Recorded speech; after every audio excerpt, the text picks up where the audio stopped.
Here are 3 of the most disturbing police sketches and the chilling backstories behind them. Number 1 is Mr. Cruel. This is an unknown man who was never caught but was a serial child predator who was targeting Australia through the late 80s. Described as a brutal assailant, he was also very cautious to conceal his identity and was always seen wearing a tightly fitted ski mask so that his victims could only see through to his eyes. Number 2 is the Eerie-Eyed Man. This is an infamously haunting sketch of a repeat window voyeur who had at least one credible account of entry and assault of a woman. Reported in 2016 and made famous for the unsettling features and disturbingly oversized eyes, this sketch is a haunting reminder that the suspect has never been caught and is still out there somewhere. Number 3. I actually find this one really difficult to look at for some reason. It's just very upsetting and distressing. This is actually a sketch of a suspect who would later be known as the Baton Rouge Killer. Initially a miss, police believed they were looking for a white male when in fact they would be looking for a suspect named Derek Todd Lee. But despite the sketch looking very different from the actual suspect, what's really eerie about it is that this is the expression that the victim remembers seeing on the suspect's face on the night of the attack. I don't know if it's the slightly distorted features or it's that kind of emotionless stare, but there's something about this picture that just doesn't sit right. 3 of the most disturbing facial reconstructions of unknown people. Number 1 is the suitcase body. Before finally being identified as Jenny Gomez, her decomposed remains were found in a suitcase and then sketched by police. The state of her body was not good, and sadly this sketch is almost unrecognizable and doesn't really look like it has features of a normal person. Number 2 is the woman of Oklahoma Road. Discovered off I-40, when the remains were finally found, they were so badly decayed that police initially couldn't determine the sex of the body. Reconstructions of the skull indicated a very unusual bone structure and a body that only stood at about 4'8". This would have been a very recognizable person, but no one ever came forward to claim that they knew the woman of Oklahoma Road. Number 3 is the Ina Jane Doe. I don't like looking at this picture at all. It's really, really bad. It was in 1993 that the severed head of a disabled woman was found by a group of children in Illinois hanging from a bush. An attempt was made to reconstruct her features, but no one ever identified her. It was deemed as pretty unusual that a disabled woman wouldn't have anyone identify her, as she most likely had contact with either doctors or even a caretaker at some point. The Ina Jane Doe remains an unknown, and this reconstruction is by far one of the most disturbing. Imagine if your grandparents just disappeared, like completely without a trace. Welcome to Creep Time on TikTok with Silas Dean. This is the haunting story of Charles and Catherine Brommer. On April 8th of 1980, a wealthy elderly couple named Charles and Catherine check into a Holiday Inn right off I-95. They're just on their way home from a vacation. But to put this in context, this wasn't a usual choice for them. These were 2 very well-off people, so to choose a Holiday Inn, it wouldn't have been typical of them. But not long after checking into their room, the couple seemingly vanished. After 2 or 3 days, hotel management became concerned that they hadn't seen the couple leave their room, so they went to go check on them. This was only to find that their room had never been slept in. Inside the room were all of their clothes, their travel diary, and over $60,000 of Catherine's jewelry. Hotel staff then goes out to the parking lot and finds that their car is missing, but no one ever saw them leave. At the time, only one witness comes forward saying that they saw this car miles away at a restaurant circuit, but after they interviewed people at the restaurant, nobody remembered seeing this couple. Despite search efforts, they were never found after that night, and no one really knows what happened to them. Caution, as there is a police sketch shown in this story that some people find distressing. Welcome to Creep Time on TikTok with Silas Dean. This is the disappearance of Zeb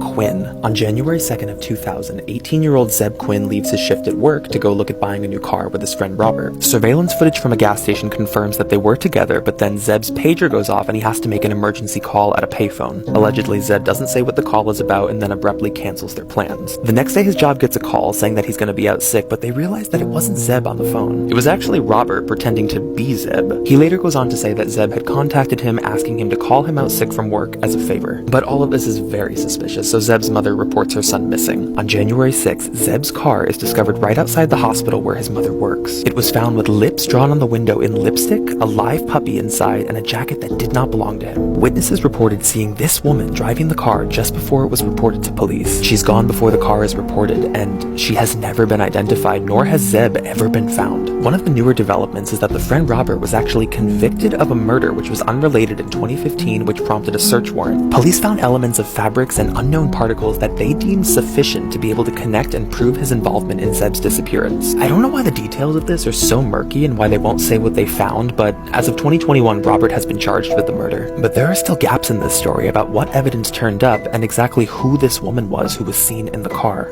3 of the most disturbing facial reconstructions of unknown people. Number 1 is Septic Tank Sam. Many people find this reconstruction to be very unsettling, but the context of the victim is actually so much worse. Discovered by a couple in 1977, the body had been stuffed into a septic tank and was wrapped in a yellow bedsheet. His remains had suffered such severe beatings and torture as well as sexual mutilation, it took them months just to determine the sex of the body. Decades later, through DNA evidence, they were finally able to determine that these were the remains of 26-year-old Gordy Sanderson. However, the nature of the murder has never been determined. Number 2, Maria. Discovered in 1952, the remains were found in Black Hawk, Colorado, and they effectively named her Maria until they could determine her identity. But they never did. Examiners found that she had been struck in the head and that she may have been burned alive, but they're not certain. This reconstruction is pretty indicative of very early techniques and sadly wasn't very helpful so they could identify who she was, and she remained Maria. Number 3, the Montrose Jane Doe.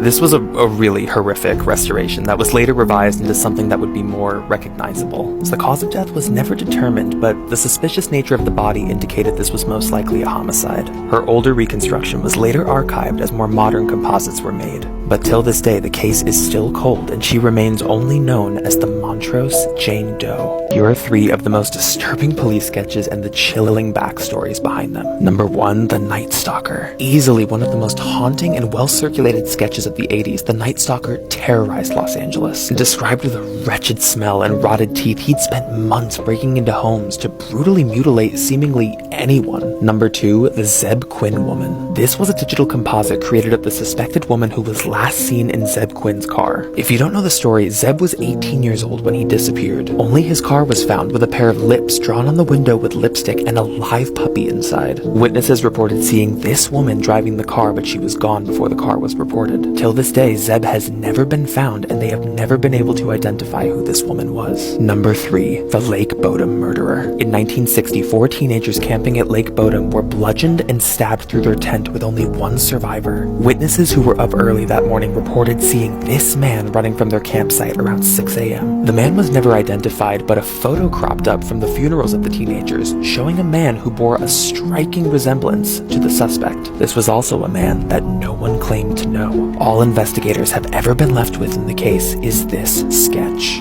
Does a photo like this make you feel uncomfortable? Or something like this? This phenomenon is known as the Uncanny Valley. Introduced by Masahiro Mori in the 1970s, the Uncanny Valley refers to a phenomenon where our brains can register that something is very close to human, but we're also aware that something's not quite right. It's the in-between, where we can process that something looks like a person, but it's not a person, and it causes feelings of distress. Believed to be an evolutionary mechanism, which is also not exclusive to just humans, the Uncanny Valley is where we perceive these things to be a threat or not of us, and it can cause feelings of panic. One of the most well-known modern examples of this was actually an early test screening of Shrek in 2000, where Fiona was rendered as very hyper-realistic. So realistic that it surpassed the threshold of comfort in cartoon and moved into the Uncanny Valley. Children actually became so panicked at this screening, they were reported to be crying at the movie anytime she came on the screen. The entire film had to be halted and she was re-rendered. I'm not sure if this was the actual earliest version of Fiona that made it to the screening, but to put this in context, the one that made it to worldwide theaters is right above.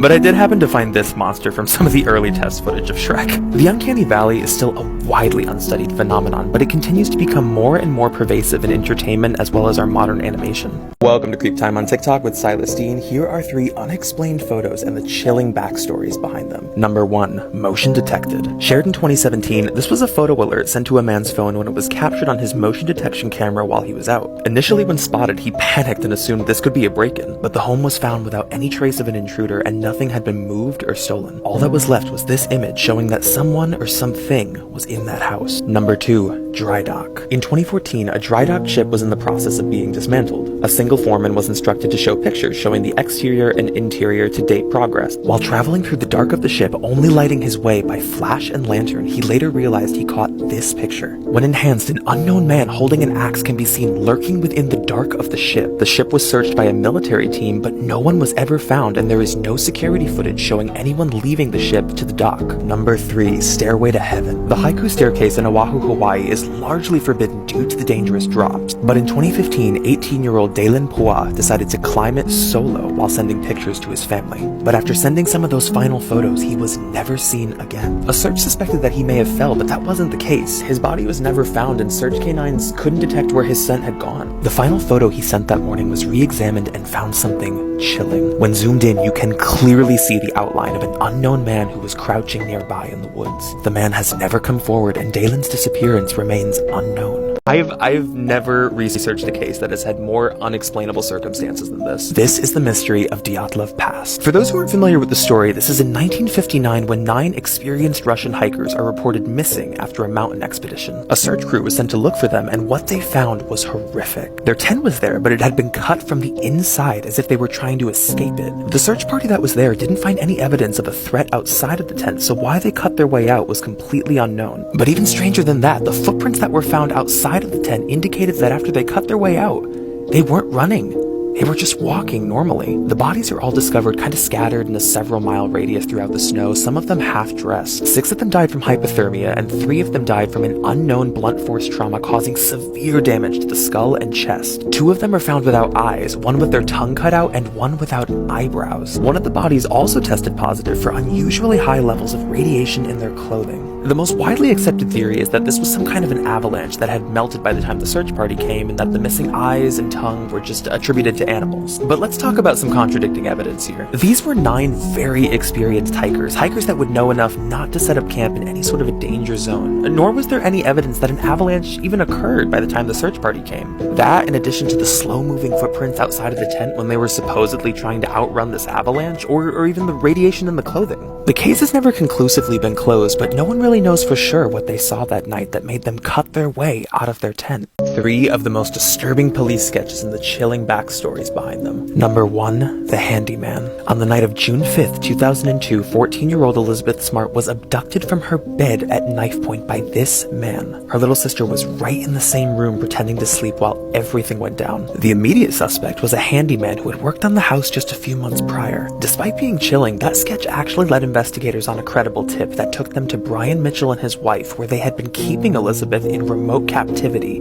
for 9 months. Number 2, the newborn woman. On March 10th, 2007, at 1:20 in the morning, an unknown woman was seen roaming the hospital floor at Lakeside Hospital. Dressed as a nurse in scrubs, she abducted a newborn baby girl that night and then seemingly disappeared. Through anonymous tips, she was located within 48 hours, but the way she was able to scour the hospital and evade security remains completely unknown. Number 3, Lime Lady. This actually isn't a sketch of a suspect, but a victim. In 1980, the body of an unknown woman was discovered by 2 fishermen near a river. She had been covered in quicklime in an effort to decompose her, but it actually counteracted and she was preserved. For more than 40 years, she remained an unknown woman, and this sketch was a haunting reminder of her missing identity. But in 2020, DNA evidence was finally able to identify her as 20-year-old Tamara Lee Tagard, who went missing while on a walk just 4 months prior. Her remains are now known, but the reason for her murder is not. How is it possible for an entire group of people to hear or see someone who doesn't actually exist? Welcome to Creep Time on TikTok with Silas Dean. This is the unexplained mystery of Frida Sofia. In 2017, Mexico was hit with a devastating earthquake that crushed multiple buildings. One of those buildings being a school right in Mexico City. There were, of course, numerous children and adults who were trapped under the rubble, but there was one girl in particular who caught the attention of the media. A 12-year-old girl trapped under the debris who was responding to rescuers saying that her name was Frida Sofia. There was round-the-clock coverage, and a nation assembled around the story of Frida, and she became a symbol of hope in these efforts to rescue the children and her. Rescuers and journalists had multiple accounts of speaking with Frida and confirmed that she was far down beneath the rubble underneath a piece of granite but physically stable. There are some responders who report even seeing her wiggle her fingers far down through a crack in the debris. But here's the problem. Frida did not exist. The school actually comes forward and makes a statement saying that they have all children accounted for and they have never had a record of a girl named Frida Sofia. Multiple stations and people of leadership have to come forward and make statements of retraction and say that she's not down there, she never was, and she's not real. Suspected of being one of the largest cases of mass hysteria in modern history, it is completely unexplained how there were so many separate accounts of people who claimed to speak to her or even see her beneath the rubble. Ultimately, the existence of Frida is a complete mystery, and there are still some people who believe she was really down there in that debris.